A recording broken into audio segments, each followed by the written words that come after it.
The biggest time I ever got shook was in front of 5 billionaires in Shark Tank. I thought I was a failure. I thought it was over. I swear to you, those lights went off, the cameras went off. Even though I sang out of the room, head held high, I went in the back and I was crying. What people need is a smile. People need is a song. Sometimes they just need somebody to listen. So there was a family that needed help during COVID, and I gave them my house. Dude. I literally moved out of my own house and moved their whole family into my house, and I gave them a house for 2 years, and I rented an apartment. They're just getting on their feet and moving out now. One day I'll have 1 million followers. Big deal. You know what's better? 1 million trees planted. Communities thriving with nature, sequestering 80 million tons of carbon a year. That's power. I don't care about the followers. I want 1 million trees, and I ain't quitting. I'm a 6'5" Mexican Jewish Coco gorilla. And I tell people.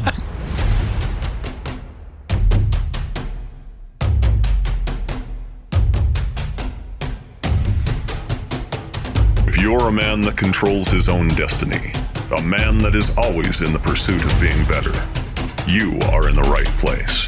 You are responsible. You are strong. You are a leader.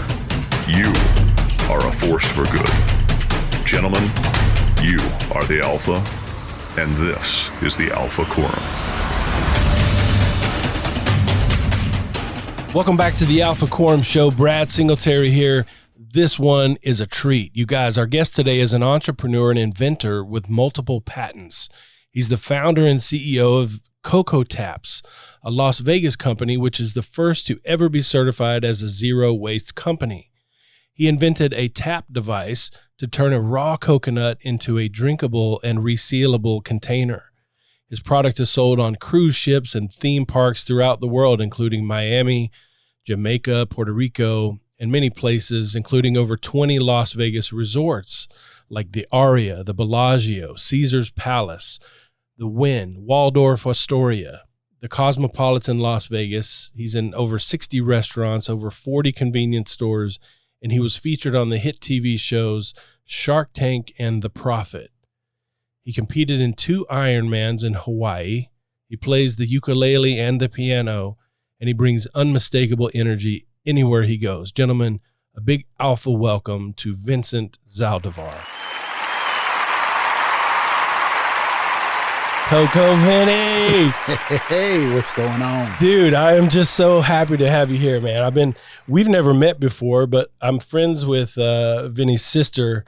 She's also a therapist here in Las Vegas. And just through that, I think we connected on one of her posts maybe, and then it was like, I'll follow this guy. Come to find out, this guy's a stud in every sense of the word. So I guess a big part of your focus and identity right now is your business. I want to talk about some other things later, but tell us about what you're doing right now, your business, your whole, all over the world doing cool things. So let's hear about that. Well, Coco Vinny Zaldivar. Thanks for having me on the show. I've been following you for a while now. We've been trying to connect every time I'm in town. But I'm the founder and chief coconut in charge at Coco Taps. And Coco Taps is the first Vegas-based zero-waste company in Las Vegas. So we're excited to help share our zero-waste and circular economic processes and procedures. I say that I didn't really choose the coconut. The Coco life chose me. So we're growing a really awesome company. We're in all the resorts in Las Vegas. We just landed the Green Valley grocery chains in town. Mm-hmm. We're at the big roadhouse, the Terrible's big roadhouse in Jean, moving lots of coconuts. We had one of our record months just in March here, and it's organically growing. We haven't spent a dime on advertising. We have had some great TV exposure through Shark Tank and The Prophet. I'm just really excited to share the Coco love with the Valley, and it's expanding. We just opened up Southern Cal. We have Costa Rica online, Puerto Rico, Miami's coming online soon. So our goal is to have this business, this model, this system in every city in the world eventually, but we're starting with the US of A. You just talked about you bought hundreds of acres in the last year. Talk about that a little bit.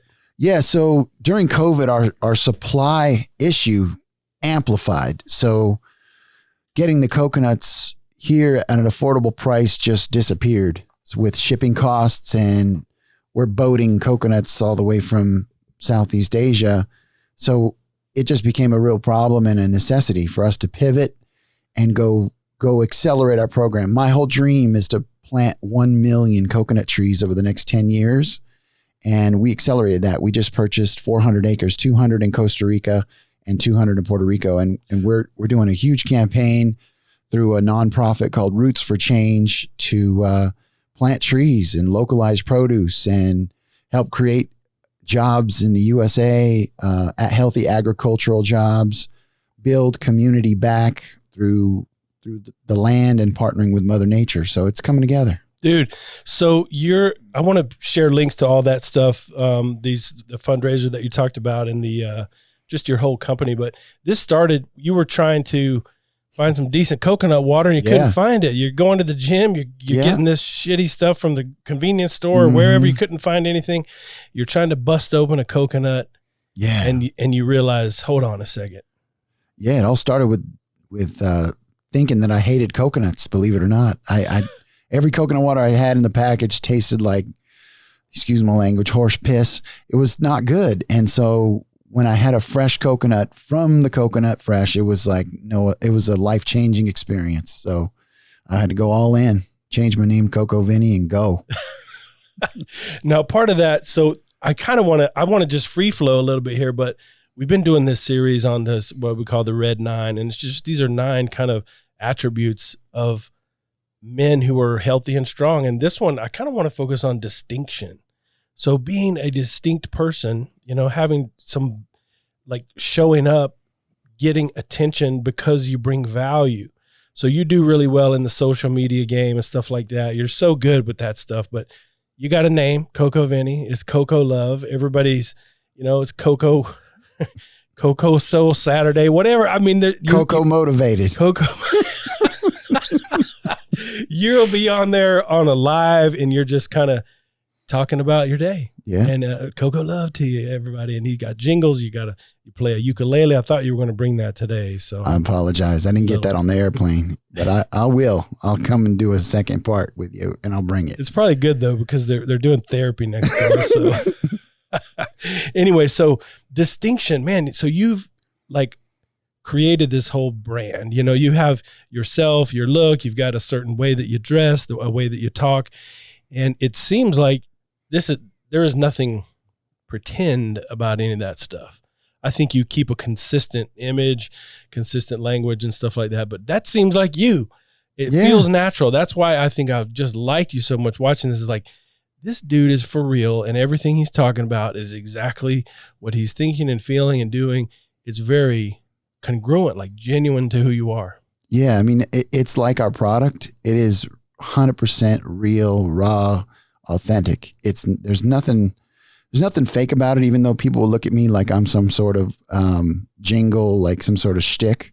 But it started with a purpose. It started with a reason for being. The way I founded Coco Taps as a company is I wanted to sell something that was good for people and good for the planet, no matter what it was. I could sell anything. I can sell airplanes. I can sell real estate. I can sell stocks and bonds. I could sell tennis shoes, but it had to be in alignment. And so once I found the product, this coconut, I said, man. And so all the way to the tap, that's not plastic. It's made out of corn flour. I mean, I've got patents around the formulas that the tap and the cap's made out of. I've got patents on the actual utility. I went all in, like literally all in, just burned down all the ships.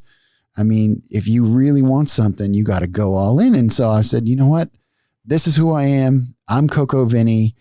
I'm the chief coconut. I'm the Colonel Sanders of coconuts. Let's go. And I mean, I truly believe that in the next 20, 30, 40 years, as I continue this, I think we can localize the whole coconut commodity in the United States, because we're not growing any coconuts yet. I mean, we'll have the first United States industrial coconut farm in Puerto Rico, and we can do it in Hawaii. We can do it, at scale. Be a net exporter instead of a net importer of coconuts. Change the whole GDP around. made and grown and tapped in USA. I mean, I feel that. I noticed that on your website that the taps themselves are made here in the United States. You're talking about everything. Zero waste. So that means nothing is, we're not dumping stuff out into the river. Nothing's going into landfill at all. What we're creating is upcycled, repurposed, reused, recycled, like from everything. We reuse the boxes that the coconuts come in right now to our customers. We recycle those after they're done with them. Everything, and we try to eliminate every step. So to be zero waste certified, you have to do that with over 90% of your supply chain. We're at 96% right now. So we can get to full zero.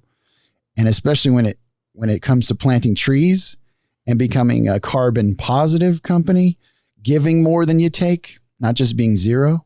So, they talk about carbon neutral, but we can go carbon positive, which means that we're actually sequestering more and helping more than hurting. It sounds like you become a bit of a scientist. I've heard you rap in your van driving coconuts around, but really this is a high level of, you have this high level like academic scientific knowledge that you've had to, I'm sure, just understand what you're doing and what's happening in the world and how agriculture works. I'm reading a lot and I'm learning a lot on the job. So it's all on the job training, all the amazing people that I'm meeting, the mentors, the people that have been doing this for 30 years. There's regenerative agriculture people that I run into and I learn from, and, from Matt Powers to, there's so many people like in Hawaii and you got to just pay attention if you want it. And it's scary what I'm reading, to be honest. Some things going on in the North Pole right now with the Arctic ice melting 10x, 100x faster than it's supposed to. I mean, we're talking about major stuff going down that we're not going to be able to stop.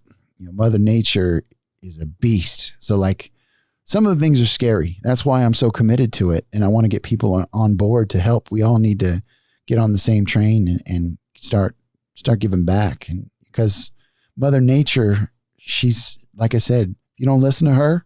She brought us in, she'll take us out. And it's a real topic. It's food, air, and water.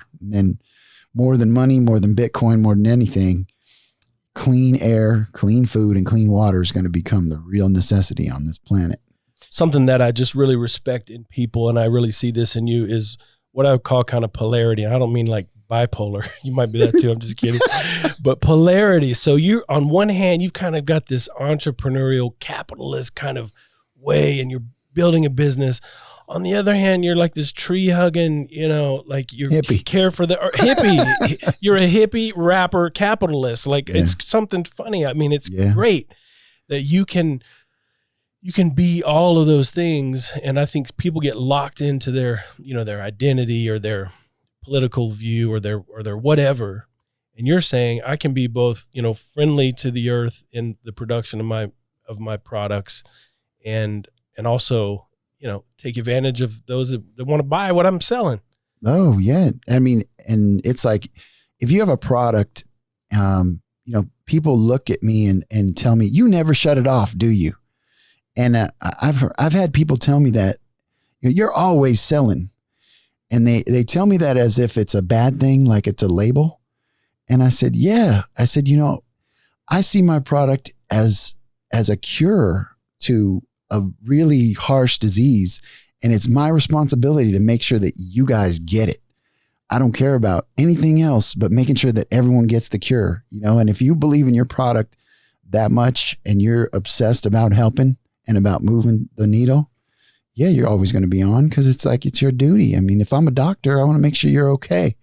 I'm the Coco love doctor, so to speak. I got to make sure that everybody's healthy and hydrated and tapped in, Talk about that, the water itself, Coco, coconut water. Like, what made you interested in that to begin with? I mean, you said you didn't really like it, but what are the health benefits of coconut water? Yeah. So I call it, from the coconut, it's God's Gatorade. Okay. And so when I was training for Ironman in Hawaii, I've done that twice, marathons, you see all these packages along the shore, trash. And so I would see all this packaging, and then I would taste it, and it was awful. I'm like, I'm not doing it. So when I had the fresh coconut, the benefits are unbelievable, pre and post workout.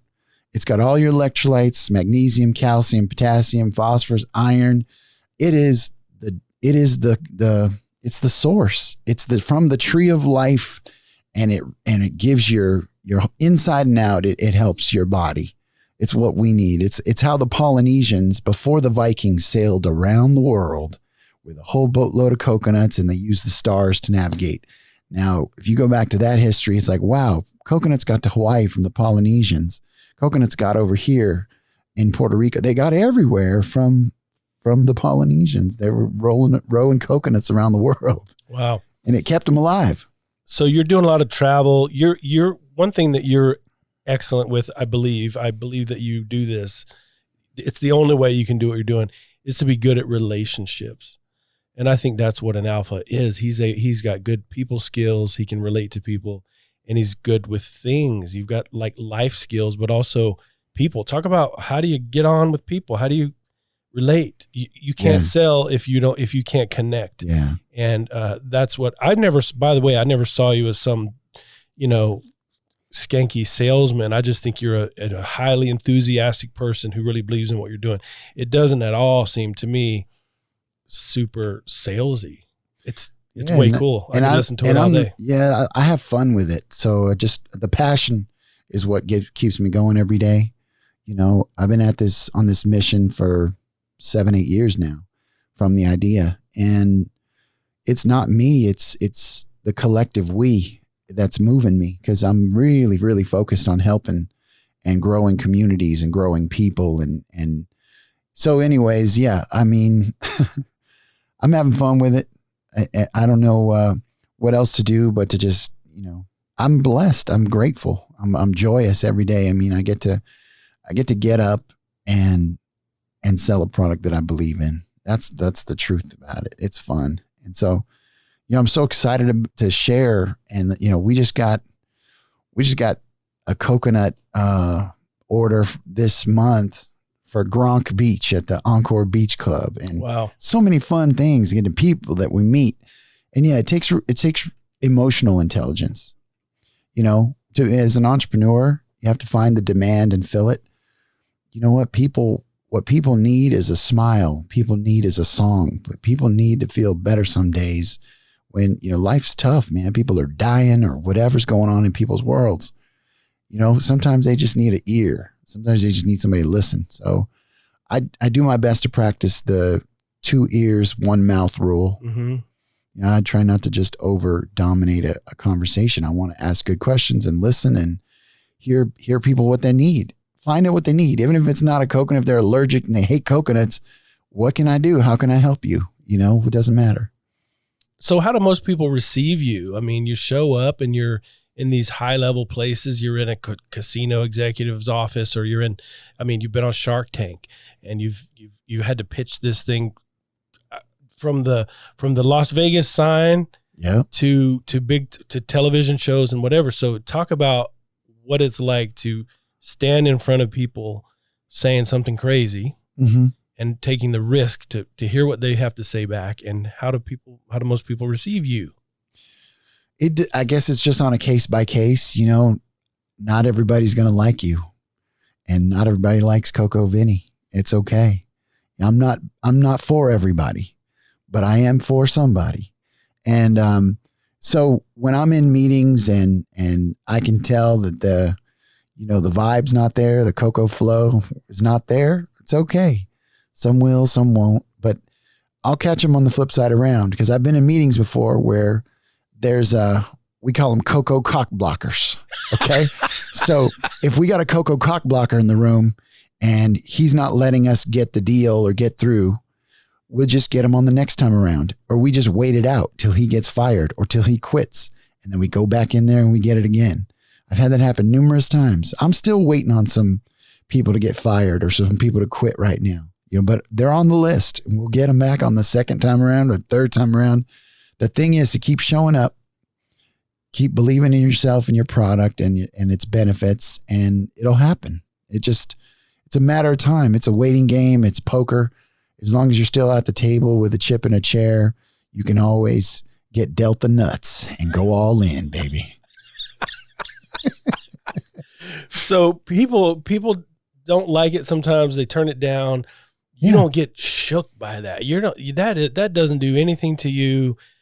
There's got to be a little sting. There's got to be a little, your pride, a little ego. Like, dang, man, they told me they don't like my idea or whatever. It used to. The biggest time I ever got shook was in front of 5 billionaires in Shark Tank. Right. They all just gave me excuses, and I was like, I thought I was a failure. I thought it was over.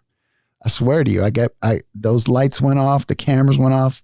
Even though I sang out of the room, like head held high, I went in the back and I was crying and I was pissed off and I wanted to kill somebody. But that stuff, you grow and you get stronger and you get better and you learn that it's nothing personal. It's just business. And you know what? I came to find out that not a lot of deals happen on Shark Tank, period. Like those guys don't write checks for more than like $50,000. And a lot of times it's not even their money. So it's like, they don't care. It's all right. It's entertainment, it's a good really. Show. It's good TV. Right, yeah. I sang my way in. I got kicked in the coconuts and I sang my way out. It's nothing wrong with it. So you've got this high energy, you got this high energy way. In fact, I asked your sister about you. I got to pull this up for a second. What she told me, I said, tell me something about your brother. And this was her, response. Was this recently or? This was today. No way. I said, hey, your brother's coming in. Tell me something about him. She said, my brother's larger than life and really doesn't fit into any box. He could sell water to a fish in the ocean and can turn any dull environment into a place with life and vibrance and laughter. Wow. And that's what I've encountered. Wow, that's nice to hear. So talking about just energy, we did a couple of shows on that and how some people are maybe naturally born with it. You're extroverted. You're kind of born with some enthusiasm. You have a little bit of spark in your personality. You got a big smile. But I'm guessing that you have to manufacture that sometimes to get up and go, show up and be a positive leader to your team and to like, how do you create energy in yourself? I think it's a day-to-day thing. Every day is different. You wake up. Sometimes you can't, sometimes you jump up at 4 a.m. and sometimes I can't get out of bed at 10 or 11. It's a day-to-day basis. And I've been through things that sometimes I've had to like literally cry in front of, one of my team members, or, it ain't all roses and sunshine all the time, but you bring your own sunshine. You can bring your own sunshine, even on the cloudy days and on the dark days and on the tough days, you got to bring it. And so it's a practice. That's all it is. You have a coconut and you smile and do your best. So you say you have to bring your own sunshine. What is that for you? Is that words? Is that looking in the mirror? I mean, I feel like I swear I've seen some of your lives where you're just, you're talking to you, and there could be hundreds or thousands of people watching this, but it's like, okay, this is your morning message. And it's like it's a pep talk to Coco Vinny sometimes. And to me, I'm finding all this like, yeah. I'll feel that, but do you use words? I'm guessing that you have to use words to create the sunshine. You talk to yourself, you talk to your people. You talk to the person who's sad. You've got somebody you need to lift, or you want to bring some light. Is that with words? Sometimes for me, no, it's more motion. Okay. I got to get into motion. So if I stretch, if I hit the gym, go for a swim, do something good for myself, that really feeds the energy. And once you get into motion, then it shakes some of that emotion loose. If you're feeling down, then you can shake it. It's a physical movement for me. I'm very physical. I'm a hands-on learner. Words put me to sleep. But if I can see something and I can grab it and I can, like a Rubik's Cube, and I can play with it and I can figure it out, then that really gets my juices going. So everyone's different. Some people need to listen to a song. I'll put music on in the shower, or some of my coolest ideas came in the shower. And I was like, okay, like, it's weird. I'll just be sitting in the shower and then boom, I'm like, dang, that's it. And then I got to jump out of the shower all wet and naked and write something down or whatever. But like, there's some really cool things that have come through that. And I don't know. I just, you got to just keep centered, keep grounded. I call it being tapped in. You got to stay your feet on the ground and keep moving forward. So it's not rocket science for me. I guess I've had a little bit of practice and I've learned some techniques in morning routines, but it don't always go the way it's planned. You seem like you're a family guy. You seem like you're trying to take care of your mom and be there for your siblings and your grandma too. I noticed recently you went and I see that occasion you'll go like pick her up and take her out on a walk and a stroll and that kind of thing. How's she doing? She's good. She's good. She's 104, man. She's going to be 105 this year. Wow. She's a beast. She's amazing. Is she drinking coconut water? Is that how she does that? It's hilarious. She hates it. Really? I've given her one on, like I've recorded it. It's like, what do you think, Grandma? She's like, this is crap. It's funny. So to be respected and trusted, I'm guessing that you can't get these deals. You can't get the investment that people share with you and stuff like that without being respected and trusted. How do you garner respect and trust? It depends what kind of respect we're talking about, but they have to respect the hustle. They have to respect the fact that I've not given up.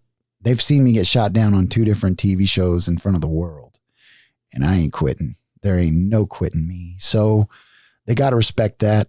My product is bar none. More than whatever I do, they can come at me and make fun of me and clown on me, but they can't take my product. My product speaks for itself. It's like a walking billboard. It is the A1 Rolls Royce of coconut water. It is bar none, freshest, sexiest coconuts on this planet. So, and back to the science on that too, it seems like you really kind of fine-tuned the taste and the different types of coconut and the different, exactly the type and the age and the conditions. It's almost like these wine folks, who they know exactly what type of, what part of the country it's from and that kind of thing. You've done that with coconuts too. Yeah. I mean, we've had coconuts all over the world now. The classic taste is, like I said, Southeast Asian and the Thai coconuts and stuff. But what I'm finding is there's better. There's better strains, better coconuts and different places in the world. So, and different strokes for different folks. I've done a lot of market research, and a lot of my South American customers don't care for the Southeast Asian sweetness. It's a little too sweet for them. And so there's all kinds of cool stuff. I found a coconut that we're planting that's actually a hybrid from the Caribbean and from Asia and, Southeast Asian. So our coconuts, the ones that we're growing, are going to be so awesome. I mean, I've already had them. They're unbelievable. So I can't wait to share it with everybody, So you talked about respect. People see what you're doing. They respect your product. They know that you're being consistent. You just keep showing up. You just keep picking yourself back up. What other things, I guess, contribute to trust? People are throwing money at you and stuff like that. How do they trust you? What in the world do they? I guess from what I can tell, integrity, purpose, the mission, how we're helping other people. We've raised thousands of dollars for other nonprofits. We have during COVID, we got out in the streets and we started selling coconuts on the beach in California and here. And we raised a lot of money for New Life Beginnings, homeless women and children shelter. We've done a lot of community stuff. We're a minority certified organization. So, respect is earned and trust is earned. It's not something you just get.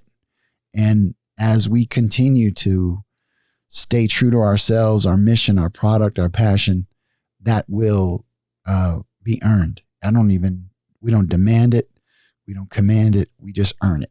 We're going to keep on earning that it's trust. Like you just keep doing the next right thing. You just keep doing what is right. You talked a lot about nonprofit stuff. And what was this organization you're saying, the women and children, what was that called? New Beginnings? New Life Beginnings. It's a 40-year-old organization started by this beautiful lady named Rebecca Younger. And she opened up her own home to the first family that needed help, women and children, from, domestic violence to human trafficking to all kinds of things that are out there. And, it's near and dear to my heart because, a lot of stuff goes on in this world and people come from tough environments. And when people like that show up and open up their own home to strangers and give them a hand up, then those are the kind of people I need to get out there and help. And so those are the kind of people I am. That's the kind of person I am.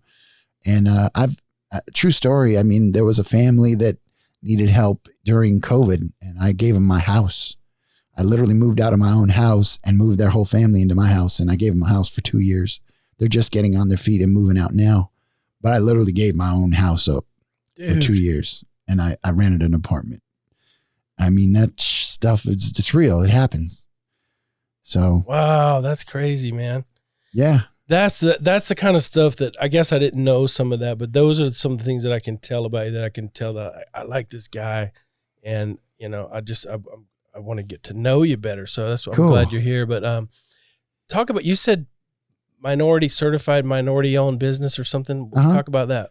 So there's an organization, the Southwest Regional Supplier Development Council, and they're a minority organization where all these big companies have diversity programs, and they need to start purchasing and doing more work with minorities, with minority owned companies. And in order to be minority certified, you have to have over 51% of your company has to be, either Asian, Hispanic, Native American, African American, whatever, minority classified as, women owned. And so we're certified. We've been certified for going on our 5th year now for Coco Taps. And so when MGM Mirage, I just graduated the MGM Supplier Diversity Mentorship Program. So they're always looking for ways to help minorities get contracts or do things. So it is what we are. I mean, I own over 50% of the company. I'm Hispanic, and we're certified. That was one of the coolest things when I first saw your, playing the ukulele and some of that stuff you talked about, Mexican Jew, and I forget the jingle and the rhyme or whatever, but I was like, now that is killer. I just love that I don't know. That's not the kind of stuff you hear people going around kind of bragging about, but you're bragging. You're kind of almost like bragging. I'm proud of it. It's who I am, right? My mom's Jewish. My dad's Mexican. And, what are you going to do? You are who you are. So I'm proud of it. People sometimes, interpret it wrong. They think I'm being, I don't know, some sort of racially driven, whatever. But no, it's a pride of my heritage and who I am and who I'm born in this world. I'm a 6'5" Mexican Jewish Coco gorilla. And I tell people, I'm proud of that. This is quite a large guy here. He's just towering over me. 6'5". Holy smokes. Yeah. So you did 2 Ironmans. Were they both in Hawaii? Yeah. So in Kona, they have this, it's actually a half Ironman. It's a 70.3 race. You do 1.2 miles swim in the ocean. You do a 56-mile bike ride and then a 13.1 mile run. Oh my goodness. I've done that twice. So I've kind of done a full Ironman, just a little separate. I didn't even know what that was. I didn't know what the different events were and the length of that. So yeah, a full Ironman, the Ironman Championship in Hawaii. It's a lot. It's 2.4 mile swim, 112-mile bike, and a full marathon. Oh my! That'll take you. I mean, some of these guys knock it out in 6-8 hours, but that'll take me 3 years to finish. That's long. Swimming 2 miles. Oh my goodness. Yeah. I did a mile swim as a Boy Scout, and I thought I was gonna die just from that alone. Really? Yeah, I was in this. You got to train, man. You got to drink your coconut water and train. Yeah, so you're a cyclist. You've got all these different kind of things. You're still doing that, or tell me about your Travel's been tough. I do a little jog here and there, but no, I have not been training for anything at the moment. I've got to probably put something on the board soon because I want to cut some weight. I want to start training again. When I train, I cut a good 50 pounds. So it's time. It's calling me. And how often are you in and out? How often are you here, there? I mean, it seems like in 1 week I've seen you in freaking 4 countries or something. It's been wild. Yeah, no, I'm in Miami next week, Orlando, and LA, and Puerto Rico. So the next 30 days, I'm gonna be in 4 different places and 5 different places. But yeah, no, it's work. I just go where the wind blows me. I've got a lot of stuff going on everywhere. Part of this distinction is like leadership. And so talk about your team, how you do that. I mean, I think you seem like, you're obviously a super capable person. You wouldn't have been able to do this, but you got you got a team, and they're more and more, I'm sure their significance to what you're doing is just more and more like pronounced. But talk about your team and the things you do and the things you have to let go of and let them do. Yeah. So, I've been, I don't like to micromanage. I love to, empower people to take the ball and run with it, and I've been so lucky that the right people have been magnetically drawn to, in our team, to the company. So Coco Rob, he was at Pepsi for 25 years. And he saw me on Instagram or on Facebook. He was following me, and we were in a seminar together. What was it called? Can't even remember the name now. Damn it. It was something. It wasn't Psy Seminar. It was Robin Williams. You know what I'm talking about? Oh. Darn it. It was here. And I can't remember. But anyways, we were in this life thing together, and then he started following me, and he came through. He's now the president of, operations and everything here in Vegas, and he's taking the ball and just run with it, so there's a lot of good things happening with we play to our core values, and if there's not an alignment with the core values, then then they'll just self-select out. We don't have to fire anybody either. They'll just self-select out. So the people, the process, whatever's going on, whatever decisions need to be made, you've already made the decision in choosing what you value. And if the person doesn't work out, or the idea or the new tool or whatever doesn't work, it doesn't follow that, then it doesn't work. It's an easy call. We talked earlier about being trusted, but here, this means you have to trust other people. So you're not just trusted, but you're a trusting person. You turn this over to Rob here, take over the Vegas stuff. And I think that kind of thing would be hard for me. Yeah. So, and everything, I'm a little bit obsessive. That's, I don't know, maybe obsessive. I think Grant Cardone, be obsessed or be average. But you're hustling, you're passionate, you're doing this stuff. But at some point, you had to stop doing it all yourself. You got to let go. You got to delegate. You got to hand the ball. You got to pass the ball. You can't just be the one doing everything in every position. Everybody's got a seat on the bus.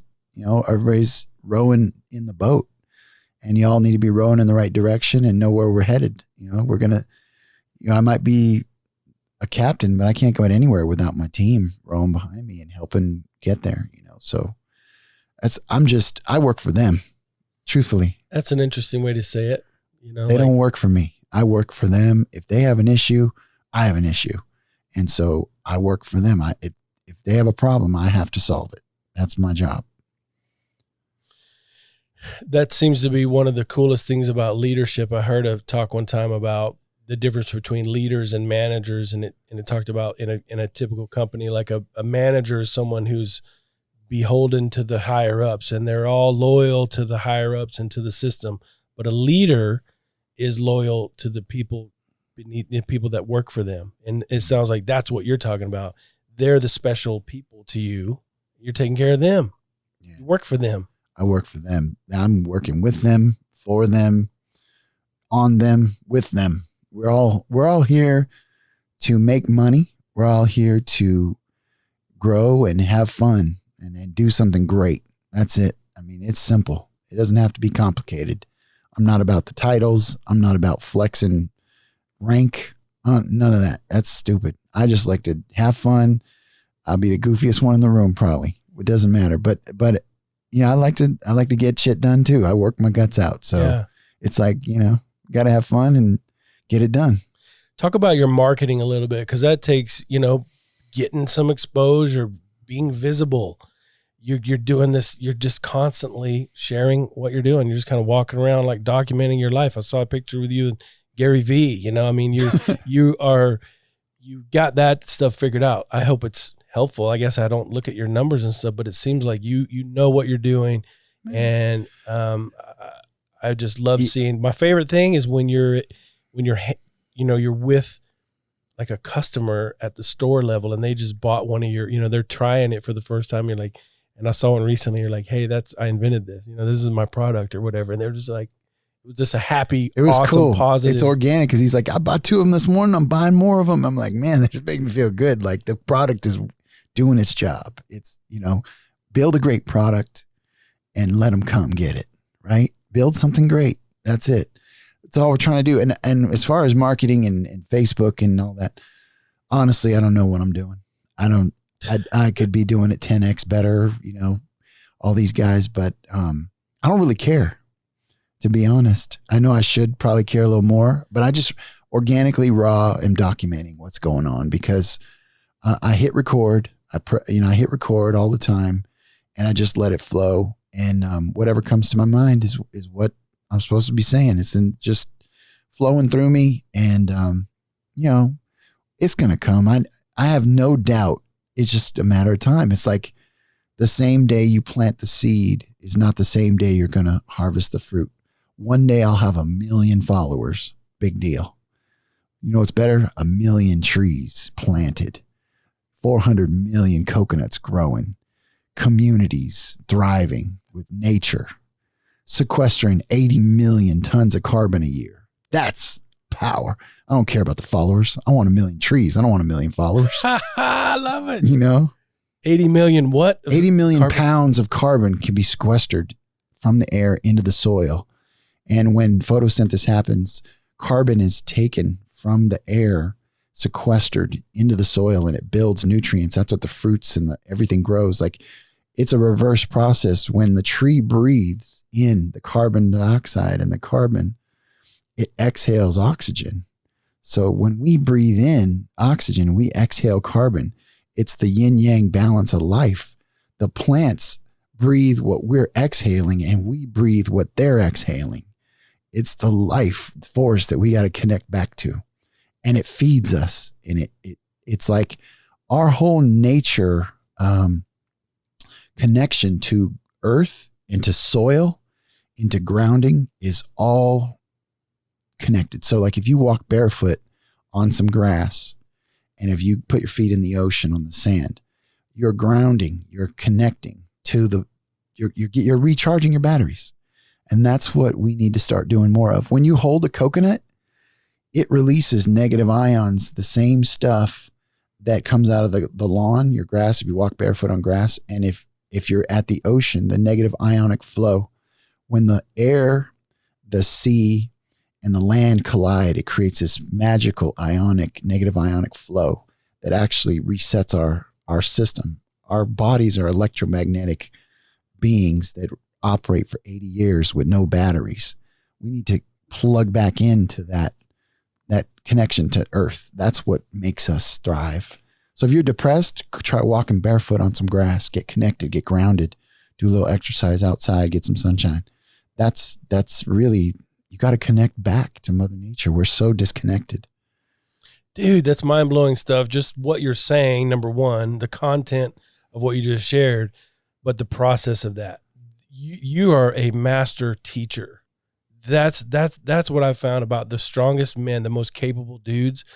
They can teach in whatever it is. They can explain it in this colorful, like can just illustrate a story or an idea.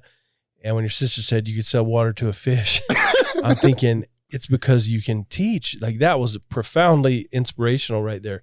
When you said hold the coconut and then you held your hands, and I can just picture myself holding a coconut like, geez, I can connect to the earth. I can connect to release negative ions. What was that? Yeah.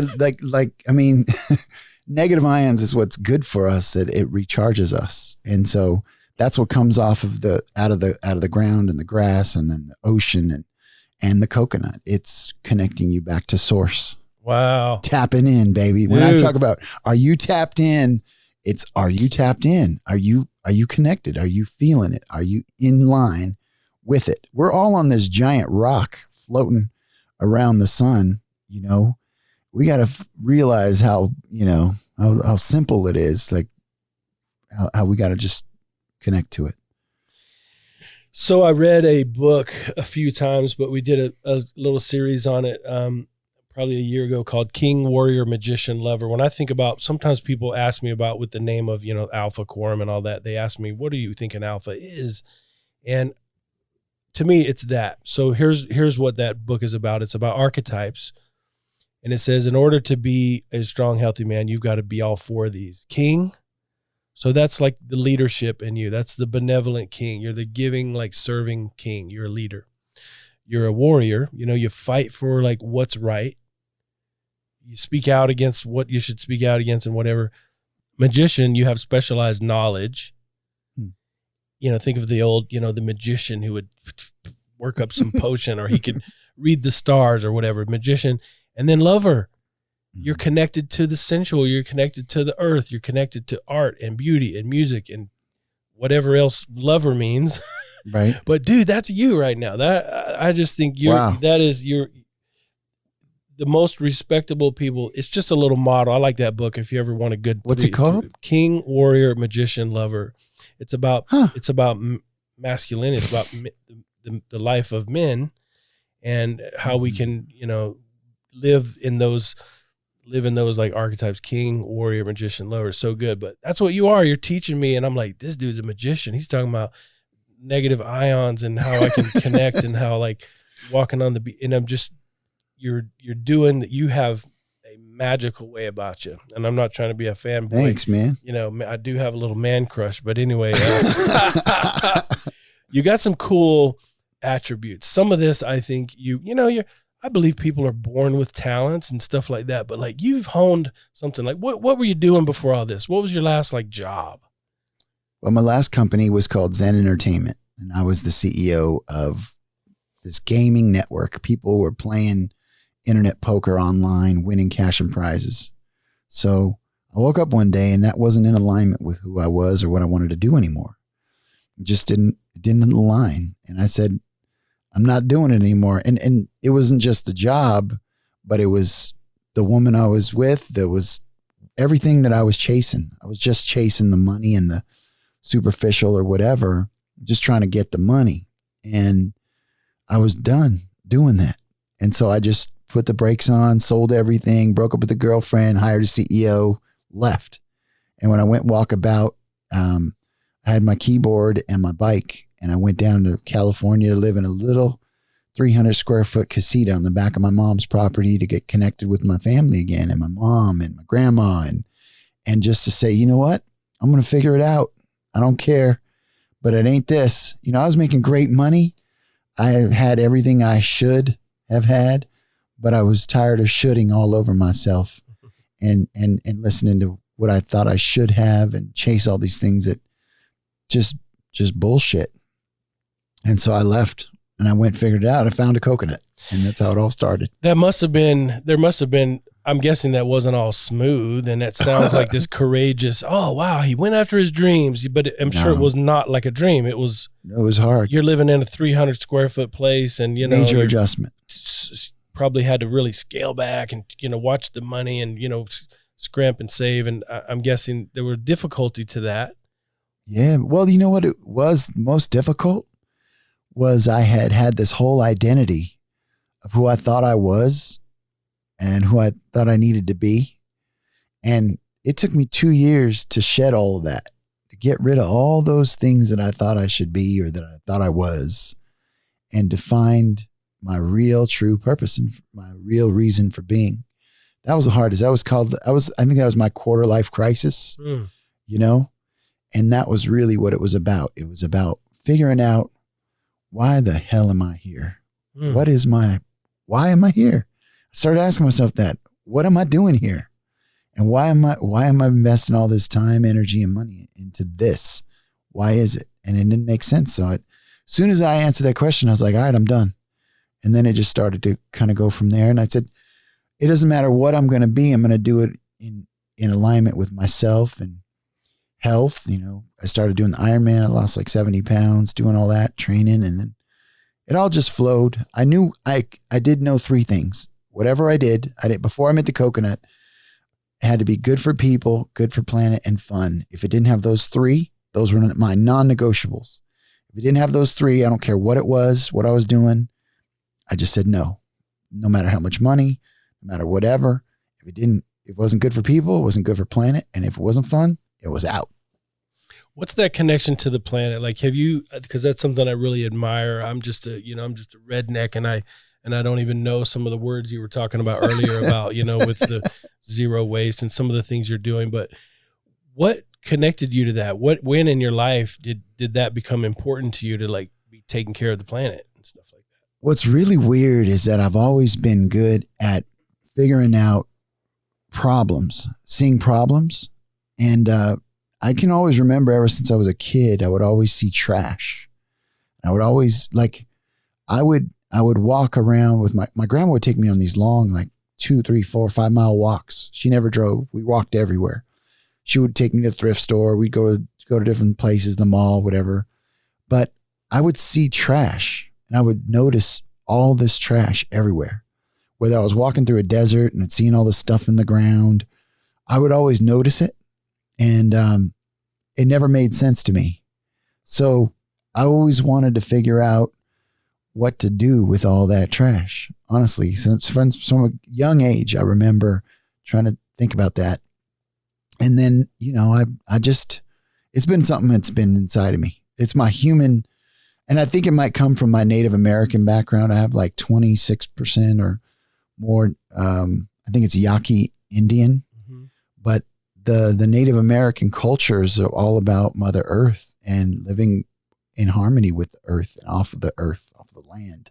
And that's just been inside of me. So that's my connection to it. And it makes sense because the Mother Nature created this system with no waste. Nothing is wasted in nature. The only time you get waste or trash is when you segment certain things away from nature and you start separating things. Like a lot of man-made systems are segmented. It'll accelerate one part and destroy another. So you can get a faster output of certain vegetable by using X chemical or whatever. But in 15 years, now that entire land is just destroyed and a wasteland. So there's trade-offs to acceleration. Are you really getting there faster? No, you're actually killing things long term.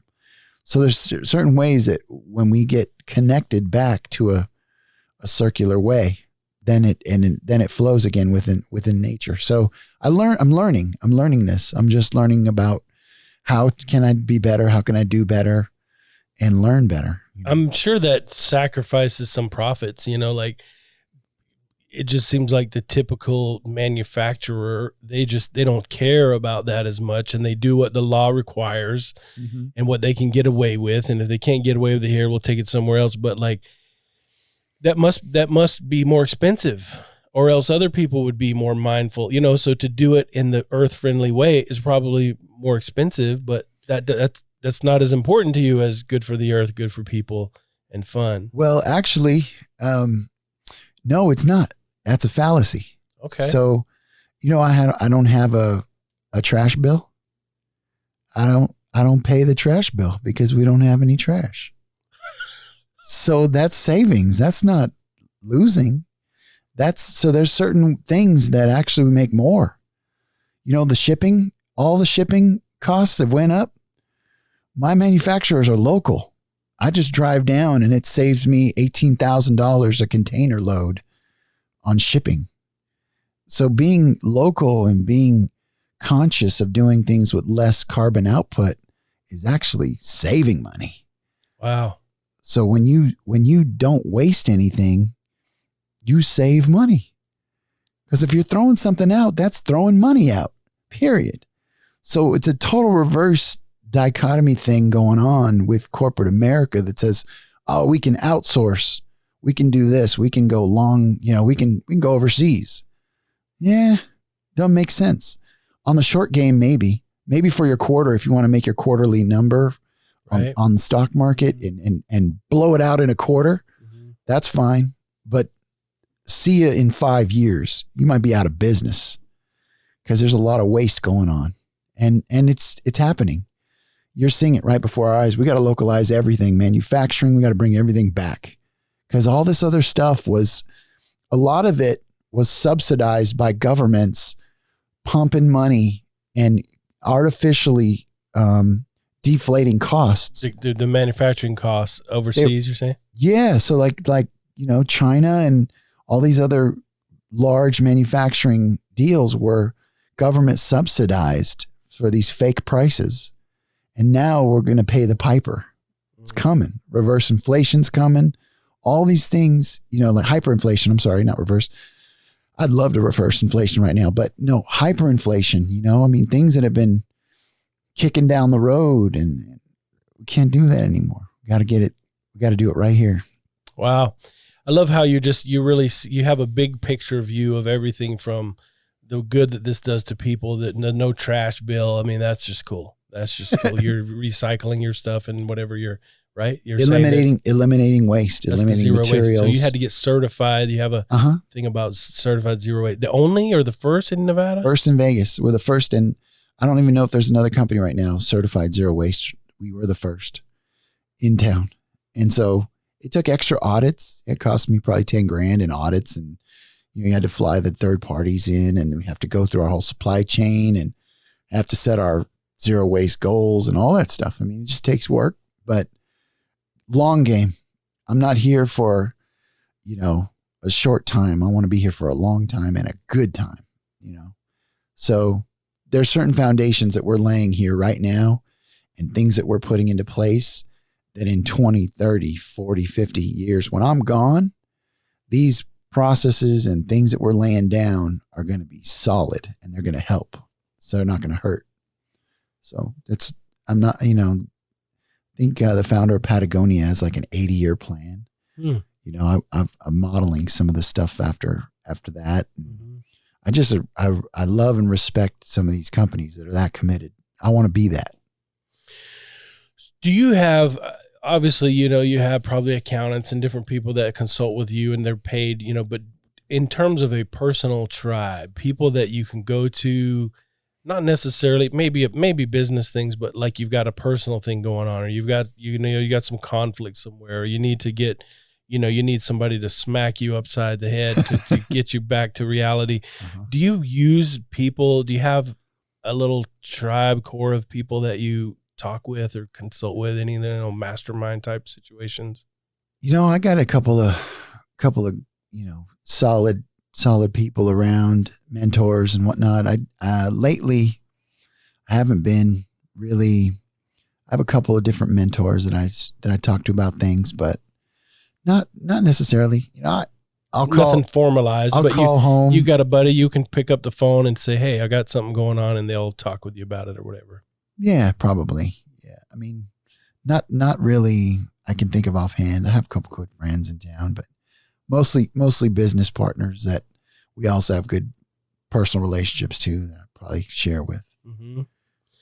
So I'm all over the place here, and we'll wrap up here in just a few, but talk about funding. Like how in the world did you buy hundreds of acres in Puerto Rico, Hawaii? And how did you go from, I have an idea, to you got this huge operation going on?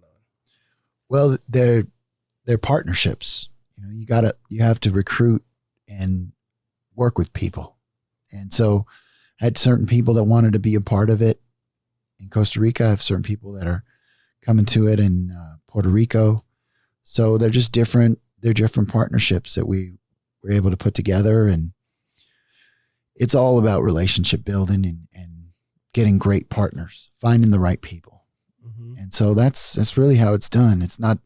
I'm not doing all this by myself. It's not for me, so I shouldn't be doing it all anyways. It's for everyone. It is such a fun deal that a lot of people should be in it. Just like these giant public companies, a lot of people invest in them because they want to be a part of them. So this thing is huge. I mean, the coconut water industry alone is in the billions already. And that's just packaged coconut water. Fresh coconut water, we have the ready to drink fresh coconut water. It's a whole different game. And it's amazing. It's fun. What is it that you're most proud of with your company and what you're doing? Is there a particular account that you have or a particular property, or like what is the crown jewel of Coco Taps? Oh my God. That's a tough question. I love all of my customers. I'm so proud of every single one of them. I would say, honestly, it's the team. It's the family that we're growing here. It's the excitement of the future. Like, we have so much coming. Like, it's just the beginning. It's just in the infancy. Like, so, when we're in 100 cities, over the next few years, I just am so excited and proud about that, and how many people we're going to employ and how many people we're going to empower to run those territories, to own their own business in those cities. And like, I have a territory licensing program we're launching. We're going to, every city in the country can own a Coco Taps distribution, just like you see Coca-Cola, they have their bottlers and their distributors, or whoever, Michelob and right. all these other brands we're going to have. That's what I'm proud of. Like, I'm proud of the people that we're going to affect and the change that we're going to inspire. There's not a lot of companies that are zero waste that even think about this stuff right now, but everybody's got to go that way. All right, 2 more questions, man. I'll let you out of here. I know you're busy. You got stuff going on. You look like $1 million. I'm sure you got a lot of things to take care of today. So tell me your area. Tell me an area or some areas of your life that you want to work on, that you really would like to, buckle up and get a little stronger with. Whew, where do I start, man? I mean, honestly, the 2 things that I've been working on a bit this last 2 years during COVID and whatnot is, my personal life, getting getting some things out of the way there. There's some challenges, just because I'm so obsessed and driven and working so much. So getting some of that going. Health and wellness, man. Personal health and wellness. I just had all my physicals done and everything.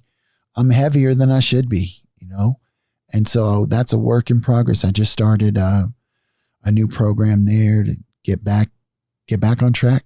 COVID messed up my routines. Yeah, I'm not blaming it at all, but sitting and eating and working out less, just for some reason. I should have used it as an opportunity to work out more, but I didn't want to. I was just like demotivated. Yeah, I put on like 40 pounds, man. I get you on that one. I totally. So those are 2 things I'm working on, and developing solid quality relationships in every city in the free world, so that we can get Coco Taps everywhere. And then the last thing, brother, what is your gift? What's the most alpha thing about you? The thing that you just can't, this undeniable talent that you have that makes you feel the way you do and succeed the way you do. What is your greatest gift? So my superpower, is that what you're asking me? Yeah. Good Lord. I would say that one of my strengths and superpowers is being able to keep on keeping on and solving problems, finding a problem and solving it some way, somehow, no matter what. I think the undeniable resilience and the warrior inside of me, I think that's a superpower, because I'm ready to fight for my cause, and that's a superpower. I don't quit. I don't stop. I just keep going. And I got that from a few different people. I think my pops is one of these resilient cats. He just a Marine, just keep on trucking no matter what. Get blown up, shot, stabbed, put in jail, whatever. My dad has been through it, and he just keeps on keeping on.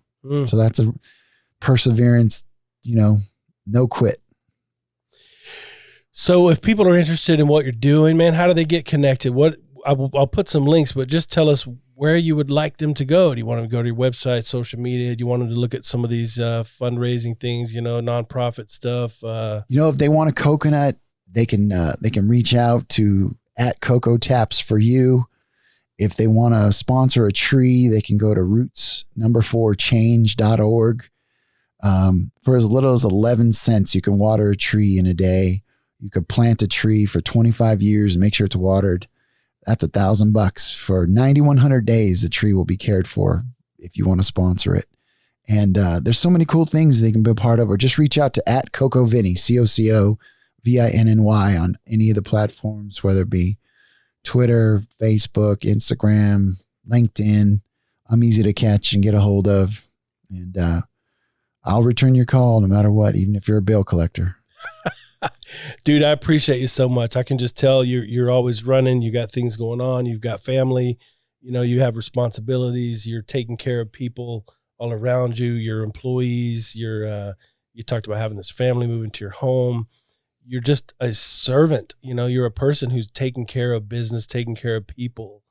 And that's something that I just really have noticed about you. It's just, I think you're my favorite guest. This is episode probably like 88, 89, something like that. Wow. And I really think you're one of my favorites, just because I've been able to watch you for the last probably, I don't know, 3 or 4 years or something like that. Yeah, it's been a while, huh? It's been impressive. We've been talking about doing this for a while. I know we have. Finally glad we were able to do it. Appreciate you coming down here to me too. In the future, I'm going to have to go track these busy people down and show up at your place for a short visit. But we got to do a field trip, man. We got to come to the farm, Puerto Rico, man. Come to Puerto Rico and let's do some remote work, man. Do some video and show them what's up. Plant a tree. Let's do this. Awesome. That's the hands-on stuff I like to do. I swear, I keep thinking about, could I have out here in my office a little vending machine, not a vending machine, just like a, honor system, like a bowl. They can drop their $8 or whatever it is have coconuts out here for people to.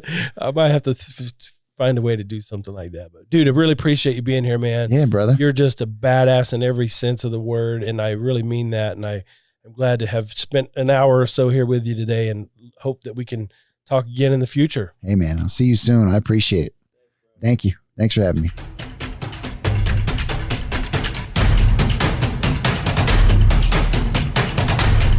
Gentlemen, you are the Alpha, and this is the Alpha Quorum.